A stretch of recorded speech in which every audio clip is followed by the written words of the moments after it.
നിർത്തിയടാ, പുതിയ റെസ്റ്റോറന്റ് നിർത്തിയടാ. ശരിയാണല്ലോ ആശാനെ. വാ. ചെറായിൽ ഇങ്ങനെ ഒരു കട വന്നാൽ നമ്പറിനില്ല. ഇതെപ്പോ ഓപ്പണായി?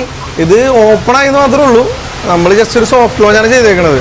അതായത് എല്ലാ സ്ഥലത്തും എപ്പോഴും ചെയ്തിട്ടുണ്ടെങ്കിൽ ഭയങ്കര ഗ്രാൻഡ് ഓപ്പണിങ് ചെയ്തിട്ട് ചിലപ്പോൾ എന്തെങ്കിലും പ്രശ്നങ്ങളും കാര്യങ്ങളും ഇത് റണ്ണിങ്ങിനിടയിൽ വരും. ആ ഒരു പ്രശ്നം ഒഴിവാക്കാനായിട്ട് ഞങ്ങൾ ചെയ്തൊരു പരിപാടിയാണ് സോഫ്റ്റ് ലോഞ്ച്. നമ്മളിവിടുത്തെ ഡ്രിങ്ക്സ് കുടിച്ചാണ്ടോ സ്റ്റാർട്ട് ചെയ്തത്. ഇതാണ് ഇവിടുത്തെ സൺഷൈൻ. ഇത് കാണാനും നല്ല ഭംഗിയായിരുന്നു, കുടിക്കാനും അടിപൊളിയായിരുന്നു കേട്ടാ. ഇതാണ് ഇവിടുത്തെ സീറ്റ് സെറനാഡ്. അതിന്റെ പ്രസന്റേഷനൊക്കെ നല്ല ഭംഗിയായിരുന്നു കേട്ടോ കാണാനായിട്ട്. ഇനി പൈനാപ്പിൾ ഇഷ്ടപ്പെടുന്നവർക്ക് ഇവിടുത്തെ പിനാക്കോളാഡ് ഒന്ന് ട്രൈ ചെയ്ത് നോക്കാട്ടോ. അതും നല്ല ടേസ്റ്റി ഉള്ള ഡ്രിങ്ക് ആണ് കേട്ടോ. ഇതാണ് ഇവിടുത്തെ ഷെറി ടെമ്പിൾ. ആ ഗ്രേപ്പിന്റെ സിറപ്പൊക്കെ ഒഴിച്ച് ഐസൊക്കെ ക്രഷ് ചെയ്ത് തന്നെ ഒരു ഐറ്റം ഉണ്ടോ ഇത്. അത് കഴിഞ്ഞ് ഞങ്ങൾ ഇവിടുത്തെ കാബൂൾ ക്രീം ഗ്രില്ലഡ് മന്തിയും ഇവിടുത്തെ സ്പെഷ്യൽ ഐറ്റമായ ഓയിസ്റ്റർ സ്പെഷ്യൽ മസാല മന്തിയും ട്രൈ ചെയ്ത് നോക്കേട്ടോ. കാബൂൾ ക്രീം മന്തിയിലേക്ക് വന്നു കഴിഞ്ഞാല് നല്ല ക്രീമി ആയിരുന്നു കേട്ടോ അതിന്റെ ചിക്കനൊക്കെ. കുട്ടികൾക്കൊക്കെ എന്തായാലും തീർച്ചയായും ഇഷ്ടപ്പെടും. ഇവിടുത്തെ സ്പെഷ്യൽ മന്തി ആയിട്ടുള്ള ഓയിസ്റ്റർ സ്പെഷ്യൽ മന്തി നമുക്കൊന്ന് ട്രൈ ചെയ്ത് നോക്കാം.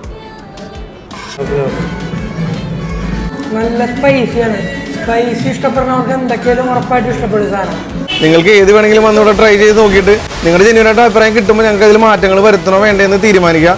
അതിന് വേണ്ടിയിട്ട് ഒരു ട്രയൽ വേർഷൻ ഇപ്പൊ നടന്നുകൊണ്ടിരിക്കുന്നത്. അപ്പൊ നമ്മുടെ ഓയിസ്റ്റർ റെസ്റ്റോറന്റിന്റെ ലൊക്കേഷൻ വരുന്നത് ചെറായി ജംഗ്ഷനിലുള്ള പഴയ പഞ്ചായത്ത് ഓഫീസിന്റെ നേരെ ഓപ്പോസിറ്റ് ആയിട്ടാണ്.